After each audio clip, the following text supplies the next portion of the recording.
விவசாய கூலி தொழிலாளர் குடும்பங்கள் நம்ம அனைவருமே மனு அளித்தோம். தற்போது வரை அந்த மனுவில் கிடப்பில் போடப்பட்டிருக்கிறது. ஆனால் நாம் மனு அளித்த பின்னே பல தாசில்தார்கள் பல வட்டாட்சியர்கள் பெரியவர்களும் வந்து போயுள்ளார்கள். தற்போது புதிதாக பொறுப்புக்கு வந்திருக்கிற வட்டாட்சியர்களும் நாம் தற்போது நினைவூட்டல் மனு அளிக்க வந்துள்ளோம்.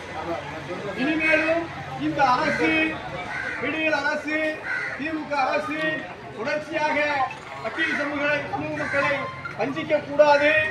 நாங்கள் வசிக்கக்கூடிய அந்த கிராம பகுதியிலேயே அரசு நிலங்கள் ஏராளமாக குவிந்து கிடக்கிறது.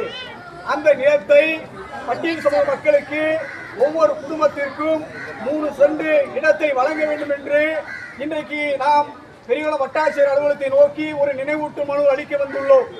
நாம் வட்டாட்சியர் அவர்களை சந்தித்து அவர்களிடம் பேசி அவர் என்ன கூறுகிறார் என்பது